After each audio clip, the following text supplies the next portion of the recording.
1:17. For the law was given by Moses, but grace and truth came by Jesus Christ. Amen.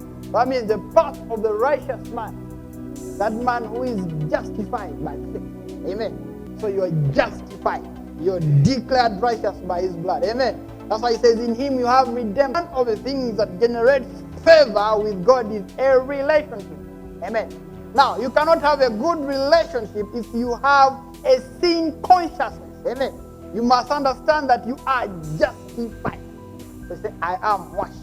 I am sanctified. I am justified. Amen. Speaking your life until you are not sin conscious.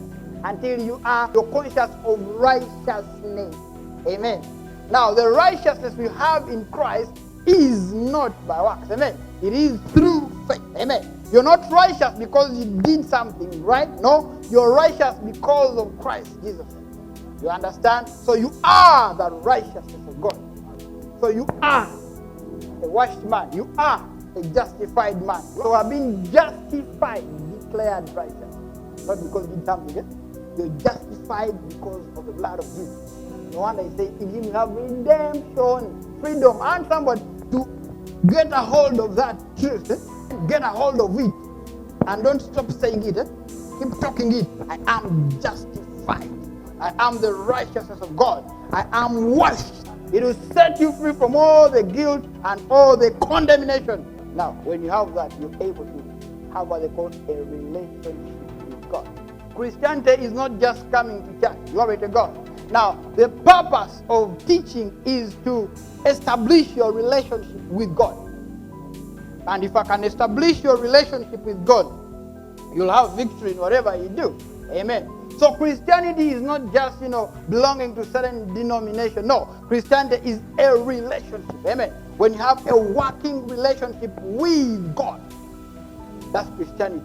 Hallelujah. You become Christ-like. You become transformed. Amen. You begin to look like Christ.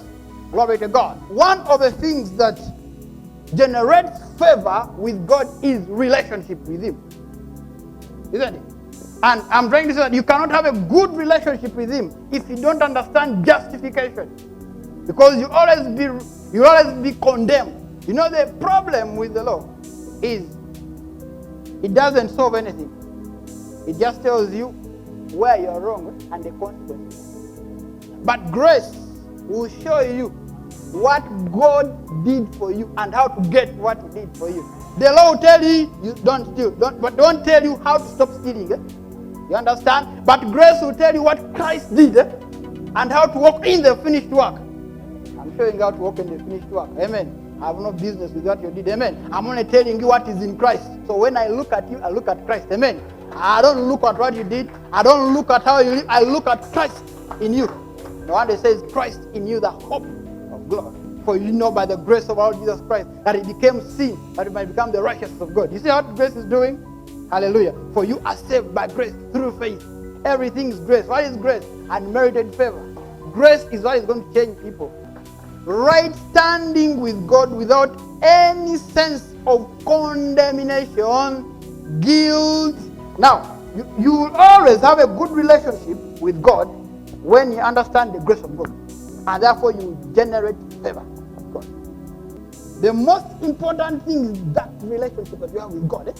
Now, Jesus Christ is the Son of God. He has been everywhere. He has been in the flesh. Some of you are trying to impress Him with those good works. Amen. Of course, they're important. The Bible says those good works are important to men. Amen. Now, your good works are important to men to do what they call a hit and run.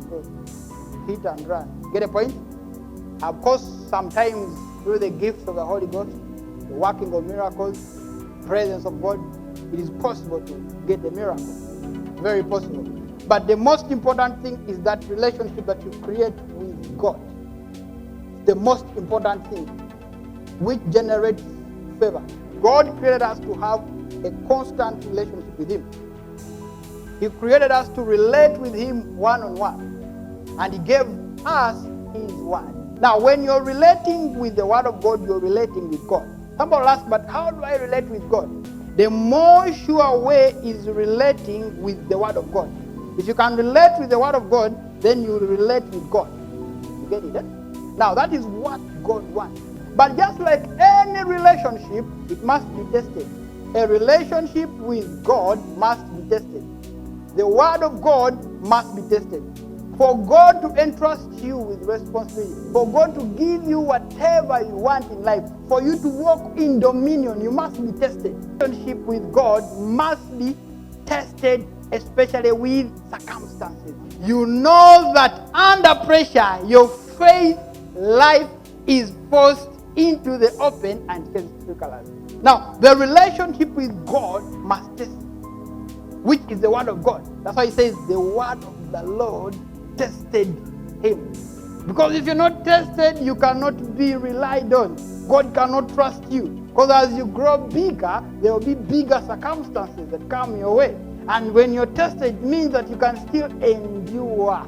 No wonder he says that those that wait upon the Lord shall renew their strength. One of the ways you generate favor with God is relationship with him. But again, I'm telling you that relationship must be very tested. Things may not change immediately, but as time goes on, they begin to change. Amen. And I believe you prosper. Hallelujah. Hang on. Amen. Be strong. Amen. Make sure you maintain that relationship. Do not let nothing distract you. Like Joshua 1:8 says, amen. Let nothing distract you from God. I encourage you not to give up. Never, never, never give up. Amen. Even if you feel that you have given up, raise up once more. Amen. Even if you started a business and failed, don't give up. Amen. Even if you use all your capital, still get some and use more and more. Amen. Do that. As you're doing it, have the right attitude. Amen. And as you have the right attitude, one day that frustration will end. One day that marriage will work out. One day you also wed. One day you will, hallelujah, you'll have enough for everything. Amen. One day, glory to God. Why? But hold on to that. The favor of God will begin to work in your life. Hallelujah. Hallelujah.